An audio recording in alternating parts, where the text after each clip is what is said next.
You've stated that the government is in possession of potentially non-human spacecraft. Based on your experience and extensive conversations with experts, do you believe our government has made contact with intelligent extraterrestrials? Something I can't discuss in public setting. Okay, I can't ask when you think this occurred. If you believe we have crashed craft, stated earlier, do we have the bodies of the pilots who piloted this craft? As I've stated publicly already in my News Nation interview, biologics came with some of these recoveries, yeah. Were they, I guess, human or non-human biologics? Non-human, and that was the assessment of people with direct knowledge on the program I talked to that are currently still on the program.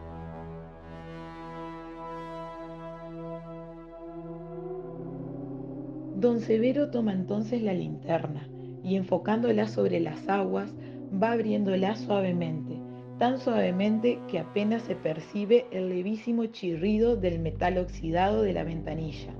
Dentro del haz de luz, la oscuridad, la mina del río abriéndose de golpe, con fulgores metálicos, cual si fuera toda de acero pavonado, iluminase hasta muy lejos las tapias verdes, las costas inmóviles, y a la par de ellas descúbrese nítidamente grandes manchones de gallaretas, alineadas en grupos uniformes, cual si recién acabaran de surgir a la vida. La luz es viva, con temblores de cobre, redonda como un globo, y semeja que estuviera suspendida en el aire, a pocas varas del suelo, sobre el fondo opaco de la noche. Toda la isla, toda la noche, parecen retumbar con el estrépito pavoroso de millares de alas que se agitan, de voces y graznidos lacerantes, de varillas sacudidas, de aguas golpeadas. Pasan ahora frente al sitio en donde se encontraba la luz. Ningún rastro de lo ocurrido, ni huella de persona en el barro de la costa, ni restos del fogón. El país de los Chajás, Martín del Pospós, capítulo 6, Linterneando.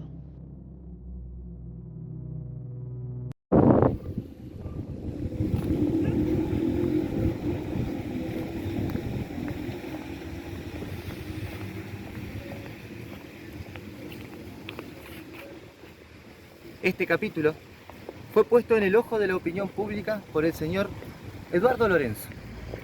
Lorenzo era hijo espiritual de la abadía, radicado en Victoria y amigo íntimo desde 1941 con Martín Spiazzi. El padre Spiazzi fue el mismo que escribió y firmó El país de los Chajás, como Martín de los Pospós.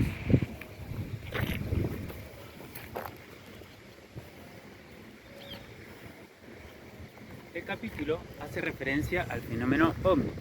Describe unas luces raras y unas apariciones extrañas que vieron unos pescadores una noche que regresaban remando por el arroyo Las Camisetas, luego de cazar y nutrir unas gallaretas.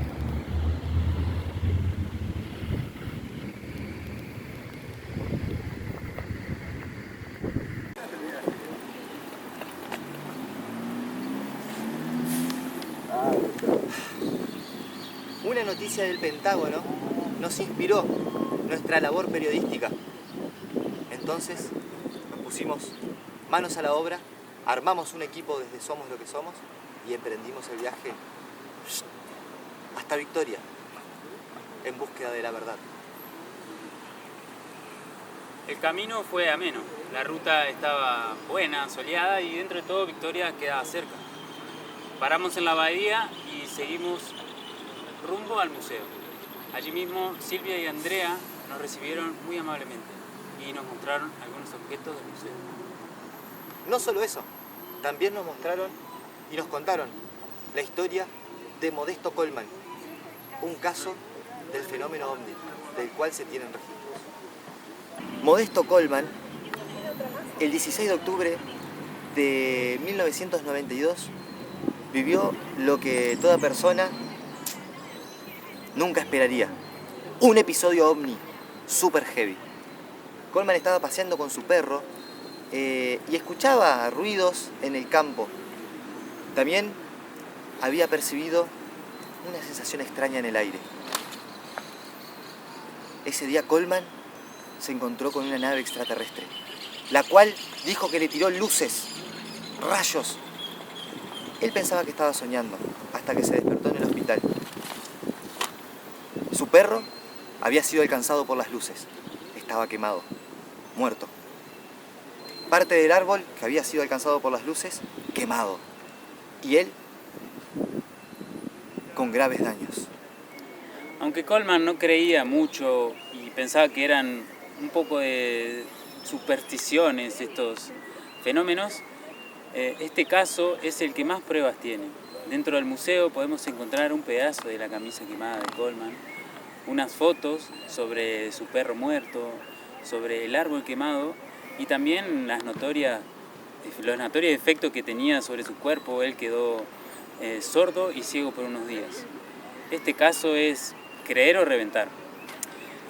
En el museo, Silvia y Andrea Simondini nos recibieron y nos hicieron una visita guiada. Espero que lo disfruten.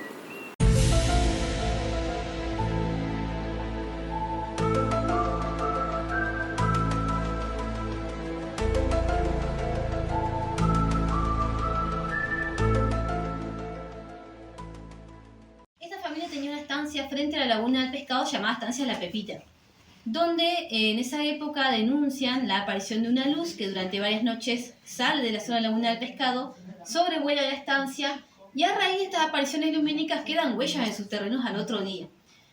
Los medios de comunicación se imaginarán que en esa época en realidad hacían caso omiso a estas denuncias, realmente no se les creía, pero se puede decir que a ellos acuden casi automáticamente ante la denuncia. Nacho Iberiba Saldúa, Nacho era juez, por eso la familia era muy conocida, y de hecho él después peritaría su propio caso. Los medios van, se instalan varios días en la estancia hasta que logran hacer filmaciones, que después en esa época tomaría ATC, que se convertiría después en la TV pública, y mostraría estas imágenes ya a nivel nacional e internacionalmente. Y la gente se animaría a contar sus propias experiencias también. Aún así, todo indica que este fenómeno ya se manifestaba incluso desde el principio del siglo. Y una de las primeras personas en hablar de esto era un monje benedictino, el padre Gregorio Spiazzi. Este monje misionaba en la isla y a fines de los años 40 escribe un libro llamado El País de los Chajás. Este libro, que es vivencial, habla de todo lo que son las vivencias del isleño, su día a día, su trabajo, y ya en esa época mencionaba las luces que entraban y salían del río, que hacían vuelo a supervelocidad, características extraordinarias, podían hacer vuelo transmedio, que es la capacidad del fenómeno de moverse en ambos ámbitos, en el agua y en el aire y fuera de la atmósfera, para después volver a meterse nuevamente en el río y desaparecer como si nada. Pero que ellos lo atribuían a cuestiones más bien religiosas, espirituales, folclóricas. Hablaban de ánimas que penaban, de gente que había muerto en circunstancias trágicas, augurios de mala pesca. De hecho, los pescadores tenían que esperar que estas luces desaparecieran para poder ir a pescar. O leyendas como la luz mala, que es una leyenda de campo que básicamente habla del mismo fenómeno lumínico. Y si bien era algo extraño, desconocido, ellos lo tenían incorporado en su vida como algo más del entorno, digamos. En el año 86 aparecería otra persona que después sería referencial, un hombre llamado Ricardo Guzmán, que era un aficionado a la astronomía. Y en ese año él, siguiendo el paso del cometa Halley, también descubre estas luces extrañas, ya no solamente en el río, el riacho, en la laguna del pescado, sino también en los campos aledaños más cercanos a la ciudad. Con la única diferencia de que, estamos hablando del año 86. Él sí sufrió mucho el destrato, el descrédito, la burla. Lo llamaban el loco de los ovnis durante varios años cuando él mencionó esto a la sociedad. Y si bien siguió con sus investigaciones, ya desde el ámbito privado recuperaría su credibilidad recién en el año 91 y años posteriores.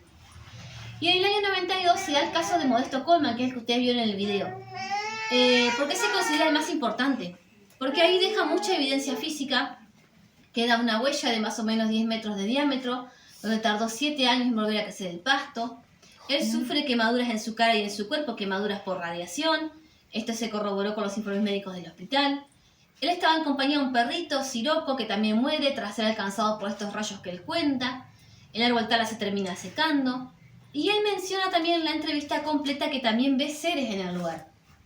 Que él, al ser una persona totalmente descontaminada del tema, porque imagínense un hombre que vive en el campo y trabaja en la isla, básicamente no tenía contacto con lo que es la ciencia ficción y demás. Cuando él intenta describir los seres, él los llamaba los cara de cabra y los pata de tero. porque decía que lo que más llamaba la atención eran las extremidades finitas, que las comparaba con animales básicamente, con el pájaro. Y esto es sumamente importante de la mirada comparativa, porque la ufología, digamos, contemporánea contempla ya casos anteriores donde se habla de la morfología de seres desde también los años 40, incluso antes, y menciona uno que es muy importante hoy, muy conocido, que es el caso Roswell, que es el primer momento donde se empieza a hablar de morfología de cuerpos recuperados. Y varias de las piezas que vamos a ver hoy son parte de lo que hablábamos hoy más temprano, de todo lo que están escuchando en Estados Unidos. Bueno, una de las piezas de acá es la que probablemente se presente como una pieza de estos fenómenos aéreos inusuales. Pero por supuesto del cielo no cae todo extraterrestre. Vamos a ver una por una. Esta esfera que ven acá, eso estuvo en el espacio, es parte de los restos de la estación espacial rusa Soyuz 7. Acá en febrero del año 91 cayeron los restos de esta estación espacial. Eso fue recuperado en Casilda, Santa Fe, para que sepan de qué se trata, parte de los propulsores. Y el cuerpo central cayó acá en Villaguay. Ahí cerca se exhiben los restos, cerca de Paraná, en Oro Verde, en el observatorio de Oro Verde, que pueden ir a verlo porque realmente es una pieza histórica. Es un volumen gigante aparte. Sí, el observatorio es pequeño y adentro van a encontrar todos los comandos, pero afuera exhiben la parte principal del recupero de la Soyuz 7. Esa estación espacial, aparte de ser un elemento que estuvo en el espacio y por eso ya tiene un valor realmente importante, piensen que es el antecedente de las estaciones espaciales. Tanto la Soyuz 6, la Soyuz 7 son antecesoras a la estación Mir y antecesoras a la que hoy conocemos, la Estación Espacial Internacional. Ya tenían tripulación cuando estaban en el espacio. Aparte de ser una pieza histórica aeroespacial, tiene un gran significado porque involucró uno de los casos más emblemáticos de la ufología rusa en relación a los cosmonautas, porque cuando estuvo en el espacio albergó 7 tripulaciones y 5 de ellas afirman haber visto ovnis y ellos los llamaban ángeles. Ahora, no solo la NASA, sepan que en unos días va a presentar un informe sobre estos estudios que hoy denominamos UAP, sino que también ya la Agencia Espacial Rusa y China, la Agencia Espacial Europea, ya hace varios años, en 2019, estudian también estos eventos denominados UAP, que para nosotros son FANI, fenómenos aéreos no identificados. Es muy importante porque la aleación también nos da mucha información. Esta aleación es de titanio molibdeno, es una aleación clásica de la industria aeroespacial, por eso para nosotros es una pieza importante. Esta pieza que ven acá la donó Fabio Serpa al museo, y además de ser significativo por la relación que teníamos en lo personal, es de su primer caso de estudio de un fenómeno aéreo inusual. Esto fue en el año 1965 y tuvo un protagonista trascendente, un ex gobernador, que era el coronel Domingo Mercante. Este evento se dio en San Vicente, provincia de Buenos Aires, y él junto con los vecinos vio un evento que venía en vuelo, paró 12 minutos, explotó y dejó los residuos en el campo de este ex gobernador. Y los medios de la época informaron que esto era el desprendimiento de un avión. Consternado, el testigo llama a Fabio, que era la personalidad de estos eventos, y Fabio hace lo que había que hacer, ingresa a estudiar estas piezas a la Comisión Nacional de Energía Atómica, y todo cambió cuando vino el informe porque encontraron un tipo de fósforo no reconocido en la escala periódica de los elementos, ¿no? Ese es un tercio de la pieza original. Estas 3 piezas que ven acá son del caso hoy, uno de los más estudiados del planeta. Nosotros somos una de las 3 fuentes de ingreso de muestra. Es conocido como el caso de Ubatuba, la pieza de Ubatuba, un evento en Brasil en 1957. Y acá los pescadores fueron los testigos protagónicos que vieron un evento aéreo que iba muy al ras del agua. Eso dio un panzazo en el agua, explotó y se hundió y dejó muchos restos en la playa.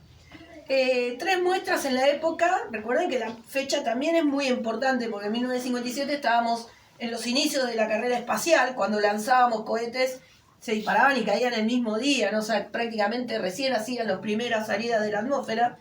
Entonces toda la información de este caso es muy valiosa. Olavo Fonte fue el investigador principal del caso, que era un médico, un investigador de la Universidad de Brasilia. Él en la época ya le hace estudios isotópicos y arrojó que esta pieza tenía un isótopo de magnesio no reconocido en la Tierra. Nosotros recibimos muestras a granel y convocamos a este señor, que es un astrofísico muy conocido, Jacques Vallée. Él junto a un microbiólogo, Gary Nolan, ambos trabajan para el Pentágono y hoy son asesores justamente de la Comisión del Senado que está haciendo las audiencias públicas con esos expilotos que mencionabas vos. Bueno, estos hombres hace años trabajan con materiales provenientes de estos eventos extraños y son los que están elaborando los estudios isotópicos con los informes y han hecho los estudios de esta pieza y arrojó que sigue teniendo el día de hoy, con tecnología de punta, un isótopo de magnesio no reconocido en la Tierra. Hoy estos informes están en lo que se llama un comité arbitral a revisión de pares y probablemente se publique prontamente ya en una revista científica. Esto es muy importante porque estaría ya generando un gran avance dentro del mundo de la ciencia sobre la característica exótica de este material. Esta pieza que ven acá en nuestro caso local, a mí me encanta porque es un caso bárbaro, ahora se lo voy a relatar, pero tiene inconsistencias en las fuentes porque el testigo principal falleció en 1985, por lo cual no podemos documentar la fecha exacta del evento, y esto es un gran problema porque no nos permite descartar material satelital. Tenemos todavía indagación en ese sentido. Cuenta la familia, que es la nieta, principalmente la que cuenta el evento, acá lo conoce todo el mundo como la chapa translúcida. Y esto fue cerquita acá, en Rincón del Dol, cuando ustedes vinieron de Paraná, si alguno pasó por ahí, hay una localidad que se llama Rincón del Dol. Ahí este hombre estaba trabajando en el campo, en un tractor, vio una flotilla de 5 objetos, uno explotó y dejó los residuos, y convocan a la segunda brigada aérea de Paraná que viene, recolecta todos los materiales, y hasta ahí nunca nadie supo del caso. El caso sale a la luz en diciembre del 2004 cuando la pieza ingresa al museo, y esto es porque el dueño del campo se quedó con un resto y se la trajo un metalúrgico en Victoria, que cuando quisieron cortar la pieza con una prensa hidráulica de las 200 libras de presión rompió la máquina por la dureza.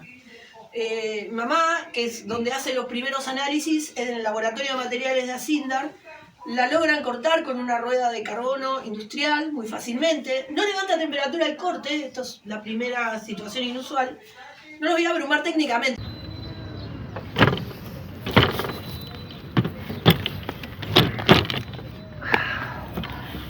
¿Cómo la pasaron? ¿Bien? Estuvo buena esa visita guiada. Después de la visita guiada, Andrea y Silvia nos invitaron amablemente a la casa para tener una entrevista. Chicas, si están viendo esto, muchísimas gracias por recibirnos y por brindarnos la nota también. Estuvo bueno hablar del fenómeno OVNI, especialmente sobre las declaraciones del Pentágono. A mí me gustó mucho la amabilidad que tuvieron y también destacar un par de puntos fuertes que tiene la entrevista. Cuando estábamos hablando del fenómeno OVNI, de repente se apagaron todas las luces durante un minuto y perdimos la señal y parte del material. Así que otro registro más del fenómeno OVNI que pasa en Victoria. Es creer o reventar. Nosotros nos vamos despidiendo. Síganos en somosloquesomos.radio en Instagram. Estamos todos los lunes a partir de las 14:30 y pueden ver todos los programas de streaming grabados. Muchísimas gracias por acompañarnos. Hasta la próxima.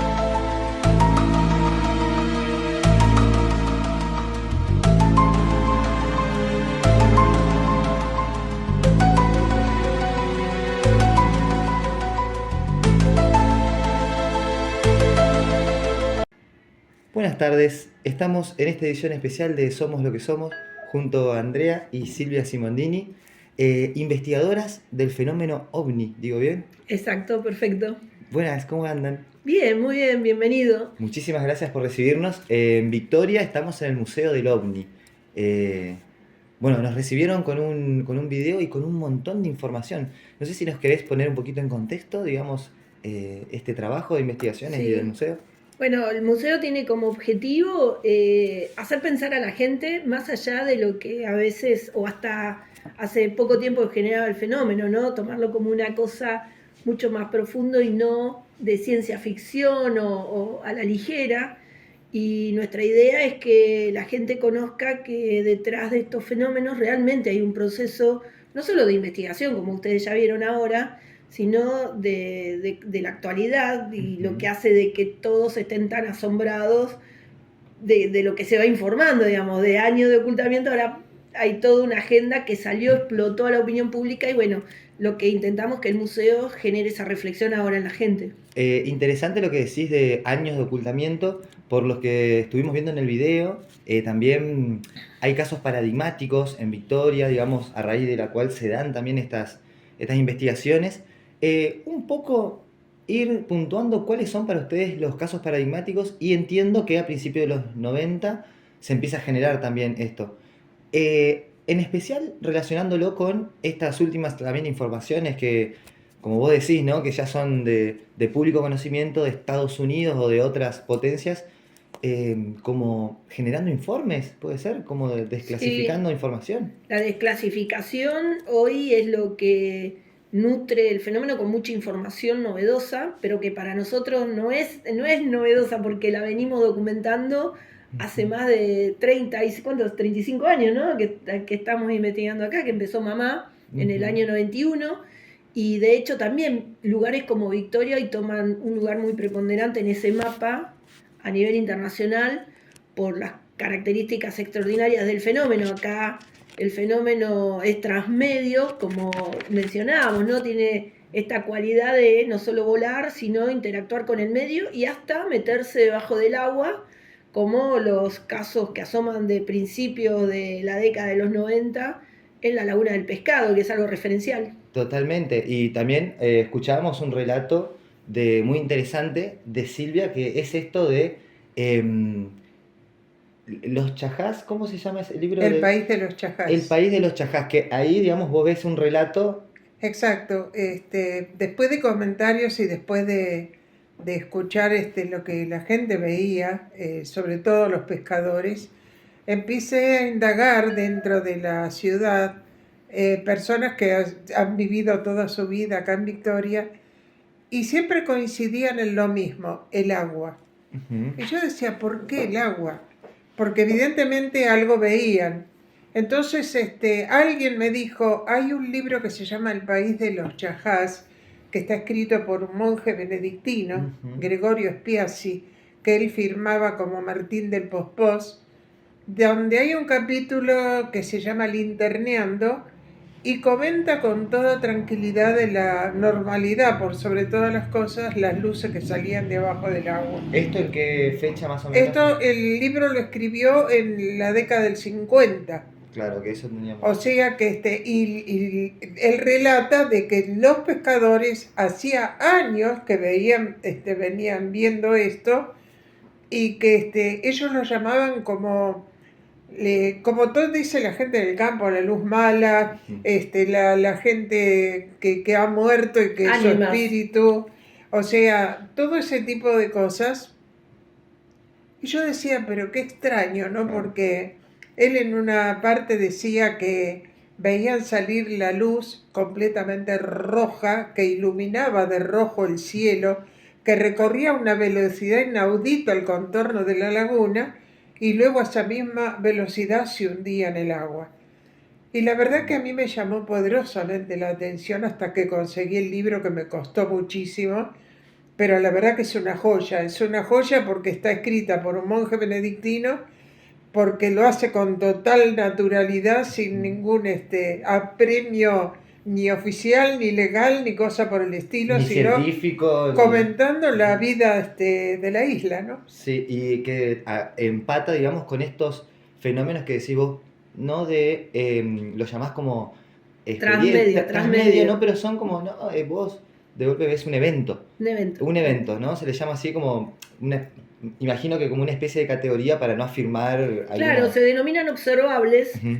Que es una escala muy rígida de cómo vos diferenciar algo convencional de lo que es extraordinario, porque es necesario tener esa rigurosidad por los desarrollos tecnológicos que hay. Hoy hay mucha tecnología, drones hipersónicos. Mira, acá tenemos un buen ejemplo, un dron hipersónico en desarrollo hoy está llegando recién a desarrollar velocidades de 10.000 kilómetros por hora. Los drones militares estamos hablando, por supuesto, sí. ¿No? Estos eventos desarrollan arriba de 30.000, 40.000 kilómetros por hora. Claro. Eso ya dispara algo muy importante, que no son tripulados. ¿Por qué? Porque a esa velocidad, la fuerza G, es imposible que albergue un cuerpo humano. Claro, queda pegado contra una pared al arrancar. Acá empieza también no, algo... es completamente diferente. Es algo, sí. Vos imaginate que nosotros estamos acostumbrados a ver aviones a reacción de última generación, pero de ninguna manera vuelan como... Sobre todo frenar en seco, cambiar de dirección de la misma manera. Bueno, eso es vuelo antigravedad, por ejemplo. Claro, sí. Cuando hablamos de drones hipersónicos, entonces, ante la falta de un componente de un piloto humano, digamos, también ahí hay un juego de palabras para identificar algo extraordinario, porque muchas veces los gobiernos, tanto Estados Unidos, Rusia, China hoy, que son los preponderantes, que desarrollan tecnología, cuando hablan de drones hipersónicos, también tenemos que indagar más profundamente y preguntar cosas como, ¿qué velocidad de desarrollo ese dron hipersónico? Claro. Porque si es de 10.000 kilómetros por hora, estamos ante un dron de desarrollo de tecnología humana. Si desarrolló más de eso, estamos hablando de otra cosa. Totalmente. Y las dos cosas son drones hipersónicos. Sí. Entonces ahí hoy hay que mirar muy profundamente cómo se describe un fenómeno. Entonces el valor agregado de esto es la descripción. Esto de la descripción del fenómeno me gusta porque también, hilando un poco, digamos, con el relato que venimos teniendo del monje, ¿no? Una cuestión roja, luces arriba del agua, es como que siempre, no digo siempre, pero bueno, como que hay una constante en esos relatos. Bueno, sí, fíjate de que a raíz de ese libro yo me preocupé a partir de esa lectura a todas las noches ir al río, sobre todo al Cerro de la Matanza, a ver qué sucedía con las luces en el agua. Para esto tuve que munirme de conocimiento. ¿Qué hacían los pescadores? ¿A qué hora volvían a puerto? ¿Si se quedaban? ¿Cómo se quedaban? ¿Si hacían ranchadas? ¿Si ponían faroles? ¿Qué tipo de luces usaban? Los carpincheros, los nutrieros, o sea, en el río funciona de todo. Sí.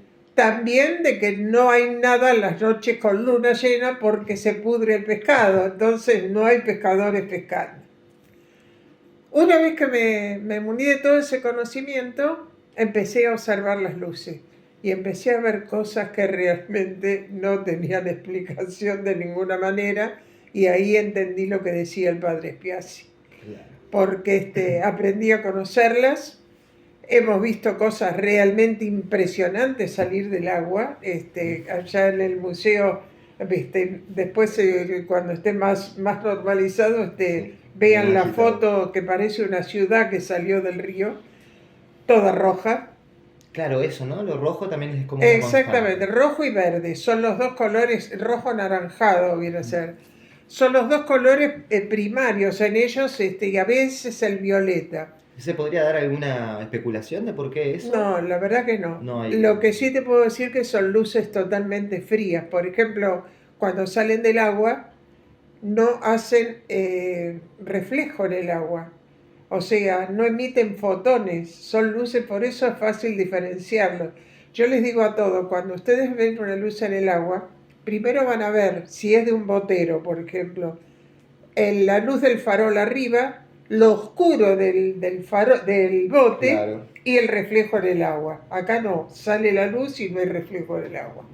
Ah, claro, también cuestiones, ¿no?, como inexplicables. Claro, lo que sucede es que nosotros cuando comenzamos a investigar tratamos de hacerlo científicamente, claro, o sea, con el aval de la ciencia, porque que vos creas, yo crea, me parece o será, no sirve, o sea, no tiene ningún asidero. Pero si la ciencia te explica que hay un aval de anomalía, entonces evidentemente a mí me da la seguridad, como a ella, como a todos los que estamos en esto, sí, hablar con la gente con total realidad. Como esta rigurosidad también, que un poco decías vos, decir, bueno, voy a tomar la precaución de que no haya luces, ¿no?, que no sean unos fuegos fatuos por ahí. Exacto. Eso también tiene que ver con la rigurosidad científica, lo cual, digamos, también se agradece como comunicación, porque también es más fácil comunicar y saber de qué estamos hablando, ¿no? Te quería preguntar, si me permitís, algunas preguntas con respecto al dónde, ¿no? Mencionaban Laguna del Pescado, bueno, el monte, el Cerro de la Matanza, y quería preguntar si tenían como conocimiento de alrededor, o acá en Entre Ríos, en qué otros lugares pueden ser como puntos o su experiencia. Mira, nosotros tenemos lugares muy específicos. Uno de ellos, lamentablemente, instalaron un frigorífico y nos quitaron el mejor lugar que teníamos, que era detrás del ex hipódromo de Victoria. Y ahora pusieron un frigorífico y parece que el fenómeno se ha retirado de ahí. Pero antes eran los 365 días del año que noche a noche íbamos a observar y las cosas que nosotros hemos visto no las vio nadie, te lo puedo asegurar. Wow. Hemos visto salir, sí, rayos que se iban al cielo, luces que salían del horizonte, como siempre en la línea del horizonte, subirse arriba de las lunas, de las nubes, hacer como si hubiera una hélice, venir arriba nuestro, se prendían solas y se apagaban las luces de los autos, cosas así, ¿no? Pero Sí, bien a lo encuentro cercano, la película, ¿viste? Encuentro cercano del tercer tipo.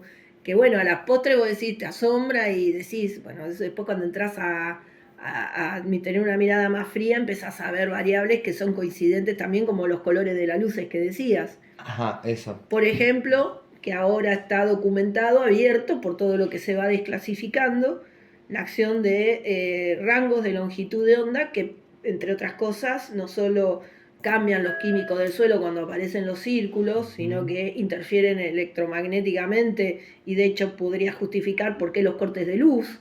Claro. O, qué sé yo, cuando hablamos de transformación o desaparición de agua en los tanques australianos, como te decía, es por la acción de microondas que acciona a temperaturas muy elevadas y se evapora el agua. Entonces, esos rangos de longitud de onda que nosotros venimos documentando hace 20 años y que quizá nos decían que era fantasioso y qué sé yo, ahora es lo Ahora ya mismo empieza a ser. que aparecen en los documentos oficiales y que lo manifiestan los pilotos y los controladores y el personal de Bien. ingeniería. Te voy a preguntar un poquito para ahí, más o menos como para ir dándole también un cierre, pero hay algo que me gustaría como hilar y que nos explayemos que tiene que ver con esto de lo que está pasando, ¿no? Con estos pilotos y la nueva información que estamos manejando tal vez, ¿no? Como por fuera de los círculos más cerrados.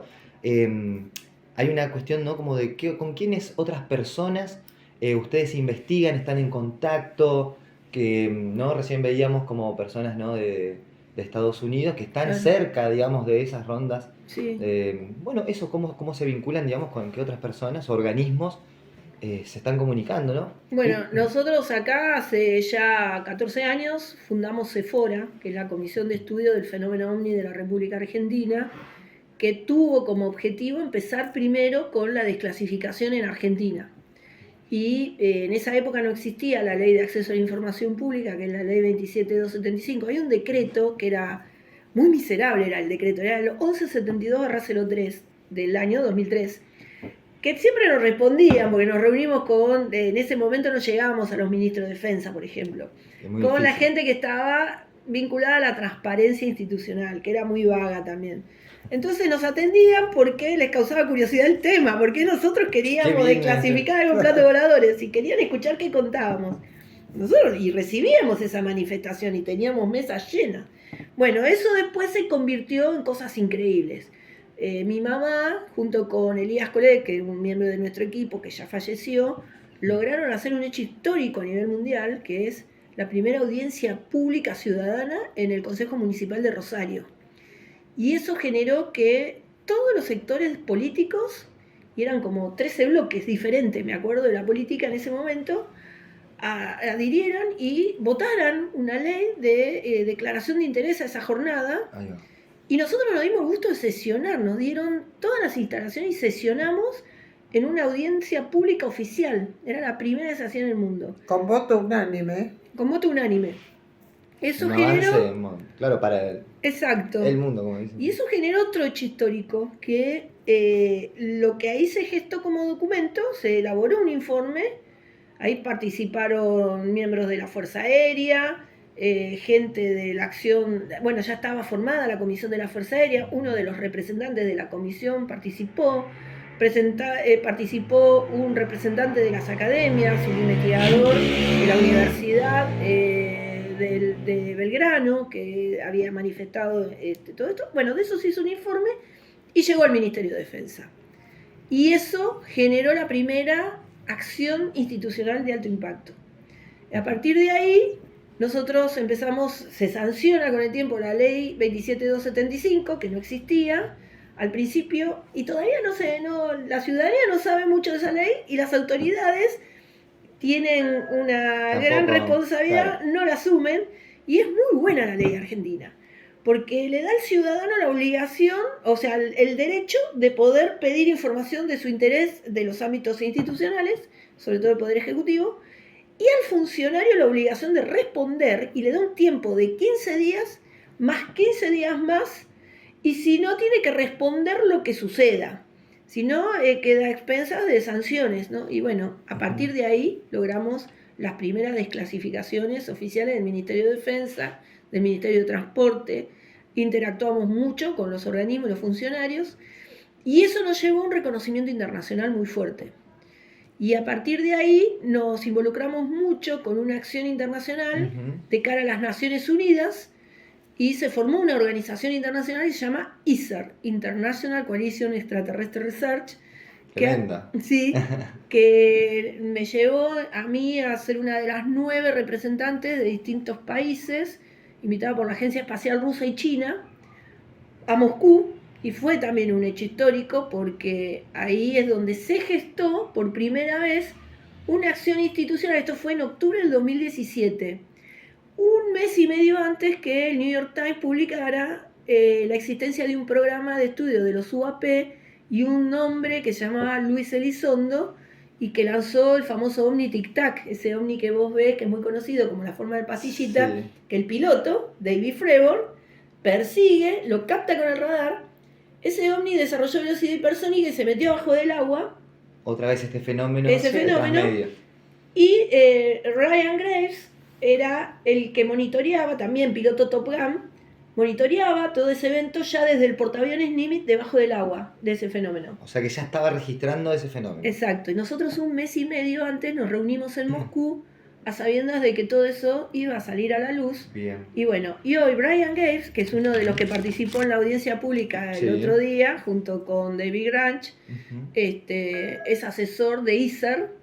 Y hoy estamos todos esperando que las Naciones Unidas, ahora en octubre, nos dé el primer respaldo institucional para que empecemos a poner el tema de estudio de los UAP en agenda en Naciones Unidas.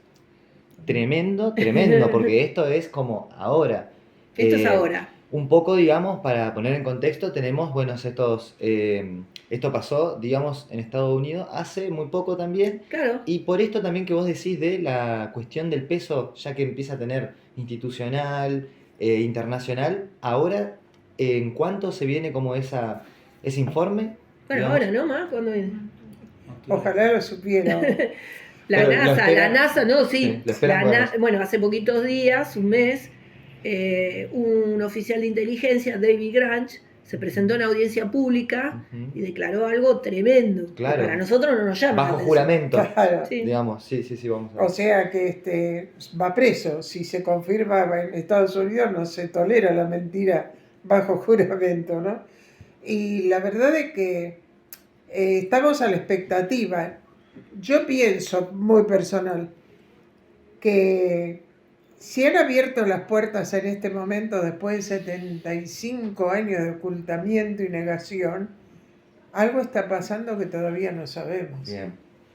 Algo se está viniendo que desconocemos totalmente, pero que no tengo dudas que sí está pasando. Totalmente. No sé si tiene que ver con el planeta, si tiene que ver con los extraterrestres, con qué no sé, pero que algo está pasando es seguro.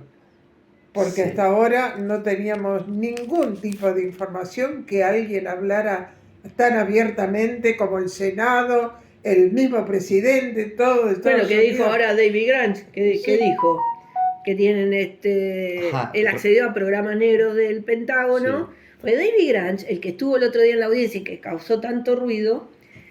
Él fue el subjefe de una comisión que se llamaba UAP Task Force, que ahora fue reemplazada por una que se llama AARO. Justamente, ¿por qué? Porque ahora estudian el desarrollo de los UAP.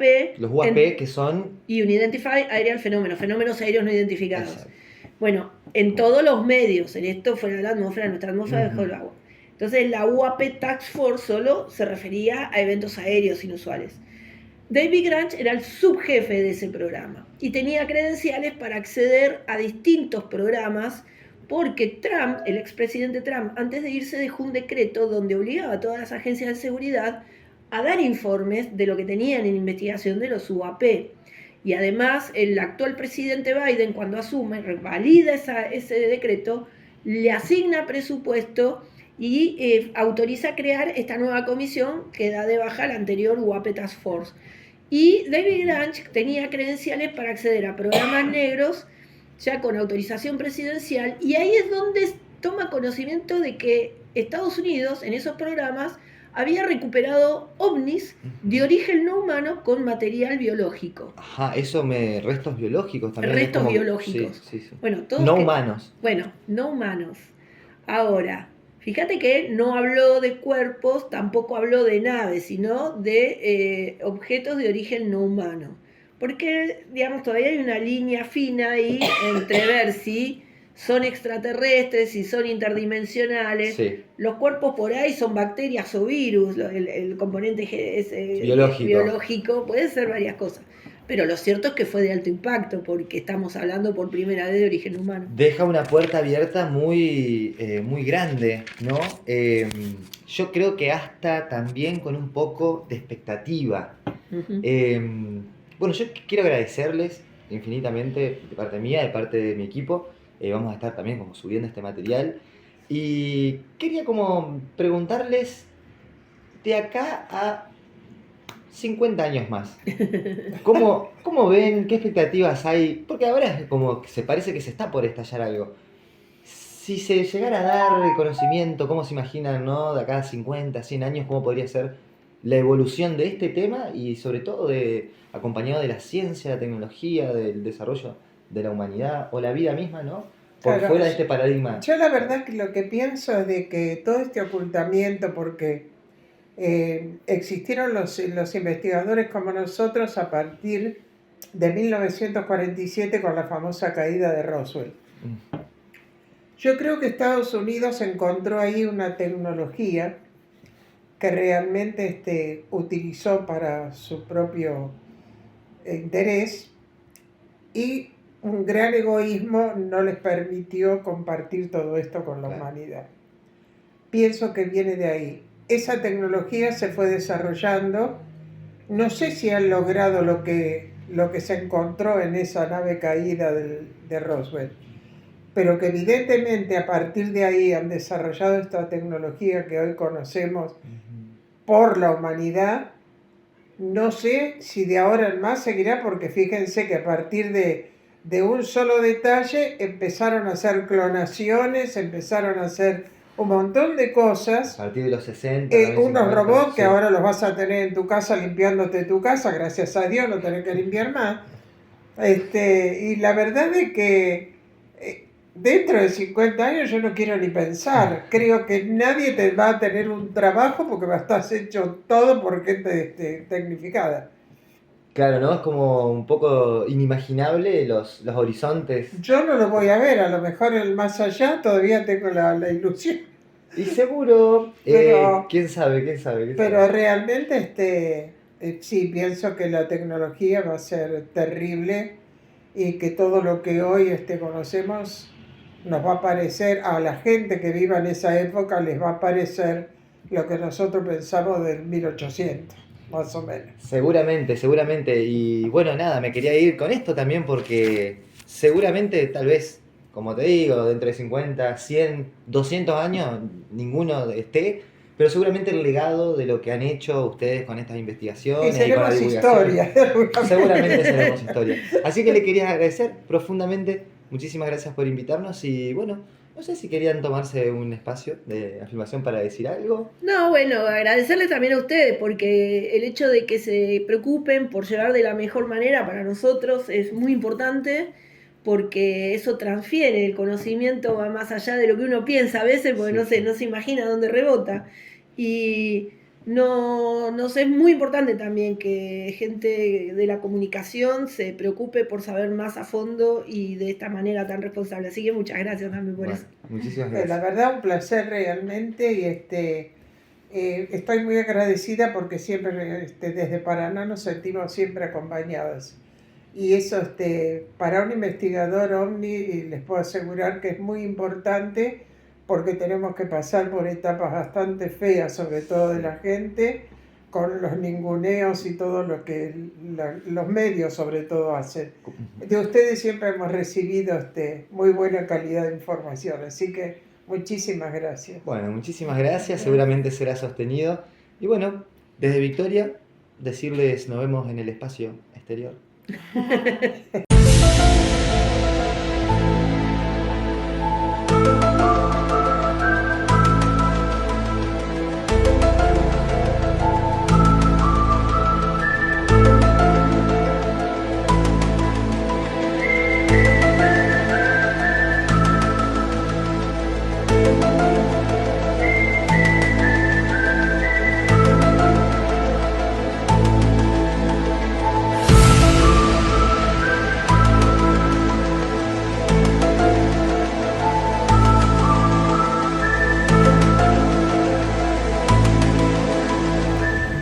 Estamos con Roberto, nos encontramos en la plaza y le queríamos preguntar si había escuchado alguna vez del fenómeno OVNI que sucede en Victoria.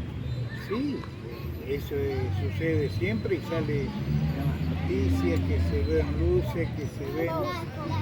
Pero la verdad que Es conocido. es conocido, ¿no? Sí es conocido. Una de las dudas que teníamos con el equipo es ¿hace cuánto que viene, digamos, sucediendo esto? ¿Ustedes más o Sí, menos? yo ya soy viejo, pero yo de esto lo vengo escuchando hace muchos años, o sea que no es novedad.